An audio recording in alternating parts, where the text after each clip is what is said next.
Sabrina's eyes followed them with venomous intensity. She signaled a waiter, whispering something urgent, her smile concealing a plan that would detonate like a bomb before dessert was served. The dinner party continued, but the real drama was just beginning. The confession. The terrace overlooked Manhattan like a throne room surveying an empire. City lights pulsed below, a heartbeat of ambition, desire, and broken dreams. Madison stood at the railing, her emerald gown rippling in the evening breeze, arms crossed defensively as Ethan closed the glass doors behind them, sealing them in temporary privacy. "You shouldn't have come here," Madison said without turning around.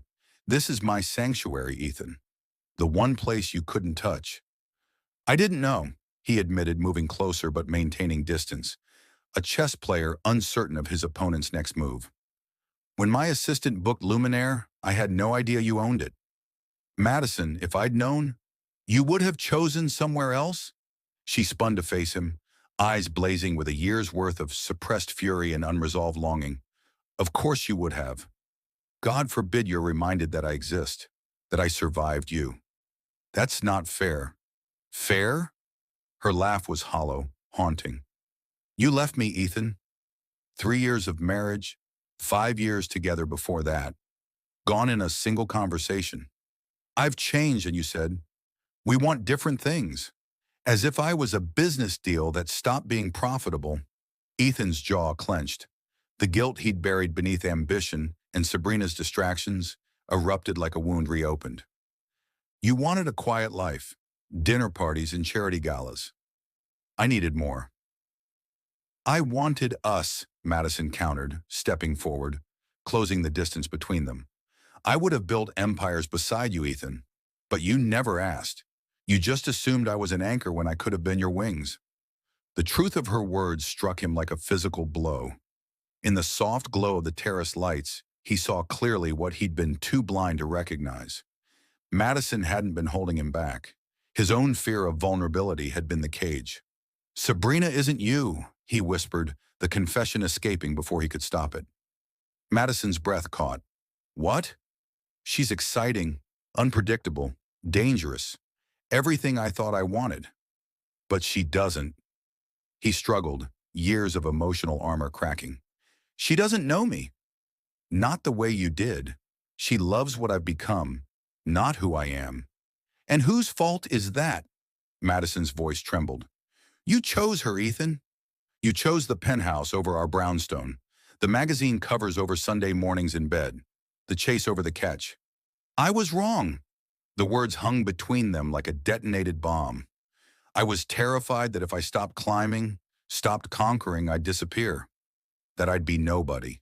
You made me feel like I was enough just as I was, and that scared me more than any business rival ever could." Tears glittered in Madison's eyes, but she refused to let them fall. "So you destroyed us to prove you were somebody? Congratulations, Ethan. You're Manhattan's king now. How does the crown feel?" "Empty," he admitted, reaching for her hand. "Madison, The terrace doors burst open. Sabrina stood silhouetted against the gallery lights, her expression a masterpiece of calculated distress. Behind her, guests craned their necks, sensing scandal. "How touching," Sabrina announced, her voice carrying to the assembled crowd. "The conquering hero, crawling back to his consolation prize." She held up her phone, screen glowing. "Did you know, everyone, that Ethan's been texting his ex-wife for months? Late-night messages, nostalgic reminiscences. Tell them, darling. Tell them how you've been pining for your little restaurateur while planning our engagement party."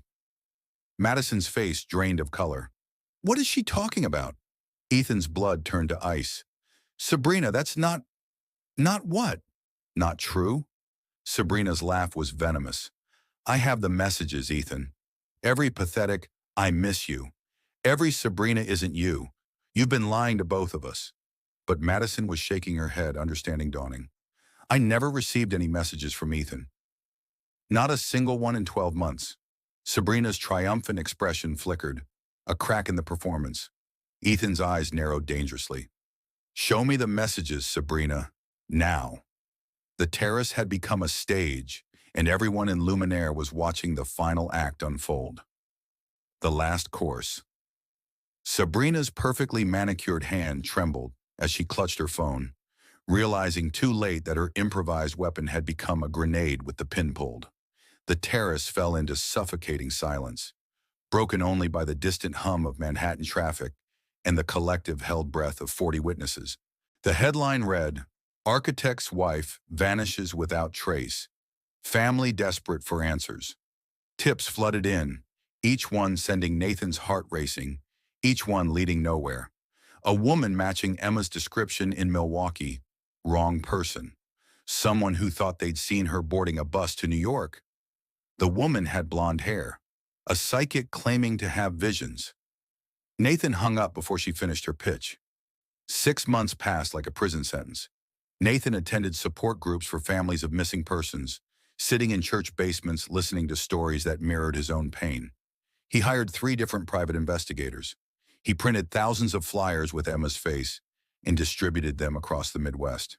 He checked hospitals, shelters, morgues, each visit chipping away at his hope while simultaneously keeping it alive. As long as there was no body, she could still be out there. His mother called weekly, her voice thick with worry. "Nathan, sweetheart, you're destroying yourself.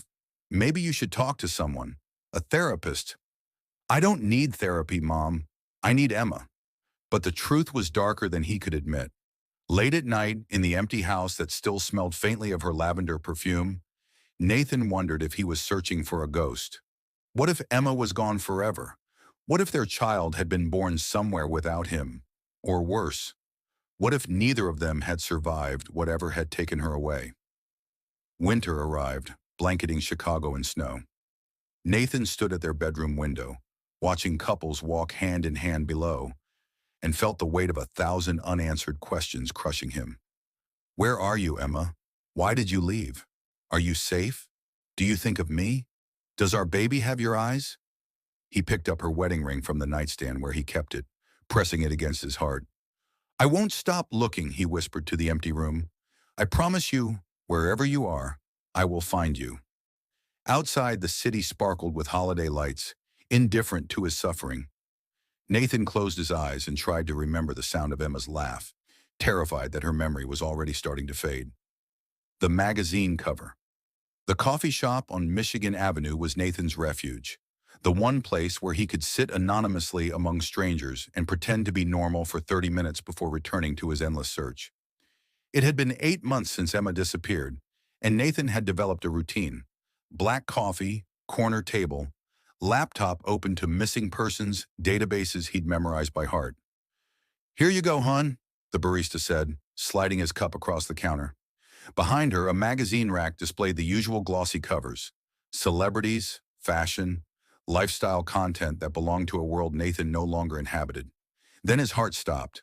The coffee cup slipped from his hand, shattering on the floor in an explosion of ceramic and dark liquid. But Nathan didn't notice. He couldn't breathe, couldn't think, couldn't move, because there, staring back at him from the cover of Metropolitan Fashion magazine, was Emma. But it wasn't Emma. It was her, but transformed. Her auburn hair was styled in elegant waves, her makeup dramatic and sophisticated. She wore a black designer gown that clung to her figure. No longer pregnant, he noticed with a jolt that felt like another loss. Her eyes, those warm hazel eyes he dreamed about every night, looked directly at the camera with a confidence he'd never seen before. And beneath her face, in bold white letters, Amelia Brooks, the mystery muse taking New York by storm. "Sir? Sir, are you all right?" The barista's voice seemed to come from underwater. Nathan grabbed the magazine with shaking hands, his fingerprints smudging the glossy cover. When did this come out?" "Just today. Are you okay? You look like you've seen a—" But Nathan was already running, the magazine clutched to his chest, his coffee forgotten, other patrons staring as he burst through the door into the cold November morning. He ran 3 blocks before his lungs forced him to stop, gasping, leaning against a building as pedestrians flowed around him like water around stone. He opened the magazine with trembling fingers. Pages 34 to 42. The Enigma of Amelia Brooks. Photos of Emma, Amelia, at fashion shows, gallery openings, elite parties in Manhattan. Emma laughing with designers, Emma in couture gowns, Emma looking radiant and unreachable and alive. Alive. Nathan's hands shook so violently he could barely read the text. Amelia Brooks appeared on the New York fashion scene 8 months ago, as if from nowhere, quickly becoming the most sought-after face in the industry. But the 28-year-old model remains notoriously private about her past. "I prefer to let my work speak for itself," Brooks told us at her Manhattan loft. "The person I was before doesn't matter. Only who I'm becoming." 8 months ago, exactly when Emma disappeared, the article continued with details that felt like knife wounds. Her favorite designers, her Manhattan address, carefully vague, her rising fame, her mysterious air that made everyone want to know more. But nothing about Chicago, nothing about a husband, nothing about the life they'd built together or the child she'd been carrying or the man who'd been searching for her every single day since she vanished. Nathan pulled out his phone, his fingers barely able to dial. "Marcus, I found her." "What?" "Nathan, what are you—" "Emma, she's in New York. She's a model now. She's calling herself Amelia Brooks and she's—" His voice cracked. "She's alive, Marcus. She's alive and she left me and I don't understand why. I'm coming to get you." "Where are you?" "I'm going to New York." Nathan was already hailing a cab, his architect's mind already calculating. 3-hour drive, or he could catch a flight, be there by afternoon. "I'm going to find her and make her explain why she destroyed our lives." "Nathan, wait. Think about this.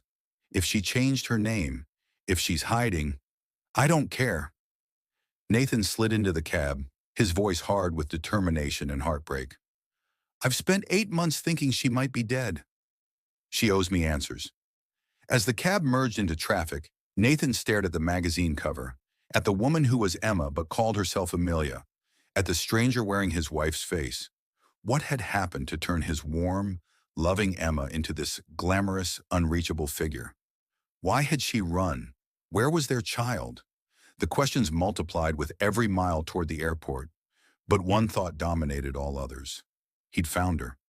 After 8 months of hell, after countless dead ends and sleepless nights and prayers that felt like they fell into empty air, he'd found her. And before the day ended, Nathan Carter would have his answers, even if those answers shattered whatever remained of his broken heart. The plane ticket was purchased with shaking hands. Destination, JFK Airport, New York City. Purpose, to confront the woman he loved, the woman who'd disappeared, the woman who'd become someone else entirely. Nathan boarded the plane still clutching the magazine, Emma's face pressed against his chest like a talisman. Outside the window, Chicago disappeared beneath the clouds, the city where they'd fallen in love, where they'd built a life, where she'd vanished from his world. But in New York, Amelia Brooks was waiting, and nothing would stop him from finding out why. The confrontation. The Manhattan streets pulsed with an energy that felt alien to Nathan's grief. He stood outside the sleek glass building on the Upper East Side, the address he'd extracted from the magazine's photographer credits after calling in every favor he had. His reflection stared back at him from the pristine windows.